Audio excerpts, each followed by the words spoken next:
ஞானமே வடிவான அருள்மிகு மருகால் தலைகண்டர் சாஸ்தார் திருக்கோயில் 6வது நாள் திருவிழா.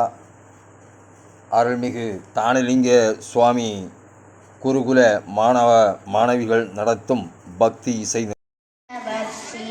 சாந்தியுதே ஜெய ஜெய ஹே மதுசூதன காமினி ஆதிலக்ஷ்மி சதா பாலய மாம் ஆதிலக்ஷ்மி சதா பாலய மாம் ஐதகவாகினி மோகினி சக்ரினி ராகதிவர்த்தினி ஞானமயே குணகணவாரிதி லோகசிதைசினி ஸ்வரஸ்பத்த பூஜிதே காணருதே சகல சுராசுர தேவ முனீஸ்வர மாணவ வந்தித ஆதயுதே ஜய ஜய ஹே மதுசூதன காமினி சந்தானலக்ஷ்மி சதா பாலய மாம் சந்தானலக்ஷ்மி சதா பாலய மாம் ஜய ஜய துர்கதிநாசினி காமினி சர்வபலப்ரத சாஸ்திரமயே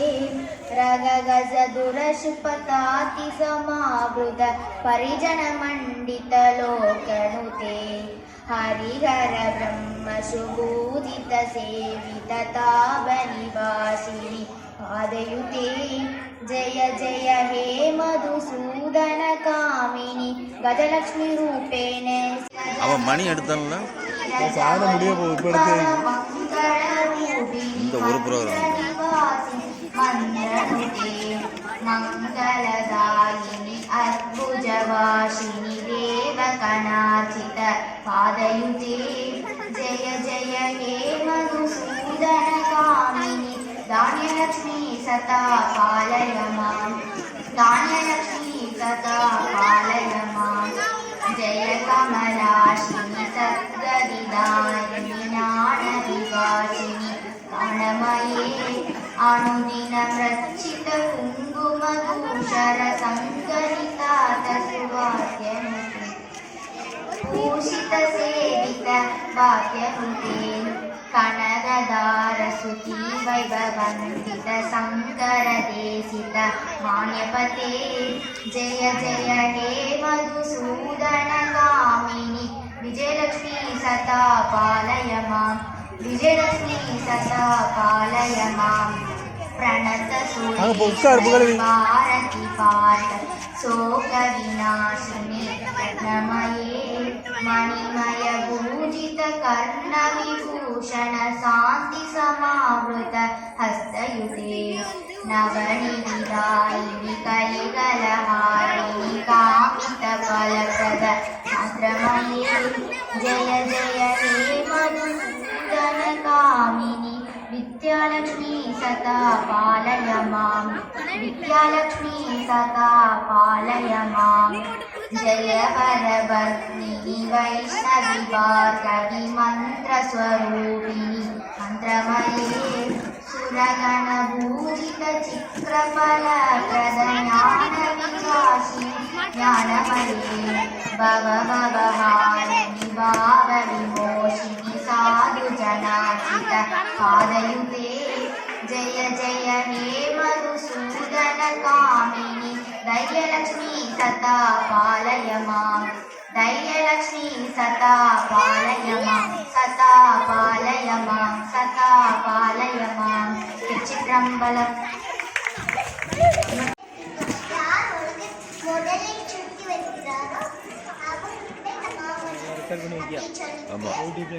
என்ன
சொல்வதற்கும் விரும்புகிறேன்.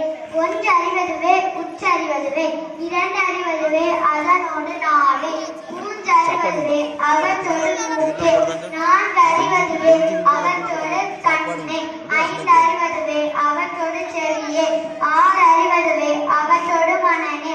நேரிடின் உணர்ந்தோர் நெறிப்படுத்தினரே என்று ஆசான் தொல்காப்பியர் அவர்கள் 5000 ஆண்டுகளுக்கு முன்பே பதிவு செய்துள்ளார்.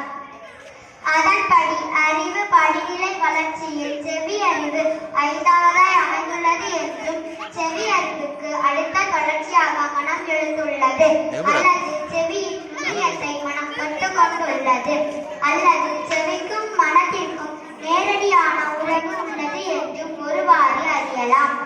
அவ்வகையில் மனிதர்களுக்கு மனம் வாய்க்க செவி ஒலி கேட்கும் உறுப்பு மட்டுமன்று, தன் சிந்தனையை துவக்கும் உறுப்பு ஆகும்.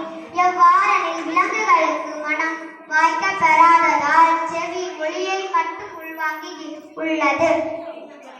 எவ்வாறெனில் ஆனால் மனிதர்களுக்கு மனம் வாய்க்க பெற்றுள்ளதால் மனதிற்கு அடிப்படையாக செவி உள்ளதை ஆழம் செல்ல ஒருவாறு விளங்கிக் கொள்ளலாம். மேலும் உற்றறிதல், சுவையறிதல், நாட்டம் அறிதல், காட்சி அறிதல் ஆகிய அறிதல்களை விடவும் கேள்வியறிவில் வழியாக சிந்தனை மேம்பாட்டிற்கு கூடுதல் வாய்ப்புள்ளது என்றும் புரிந்து கொள்ள இயலும். அண்டத்தில் ஆகாயமும் பிண்டத்தில் செவியாகவும் ஆகாயம் அனைத்தையும் உள்வாங்கி நிற்பது போல் சிறப்பான உள்வாங்கல் செவியின் வழியாக கூடுதல் நடைபெறுவதனாலேதான் திருவள்ளுவ நாயனார் செவி செல்லம் என்றே சிறப்பிக்கின்றார். இதற்கு செல்ல செல்ல தோளுடைய செவியனையும் கேள்விக்கான விடையனையும் ஆசான் திருஞான சம்பந்தர் மூலம் புரிந்து கொள்ள இயலும் என்று கூறி எனது சிற்றுரையை முடித்துக் கொள்கிறேன். நன்றி.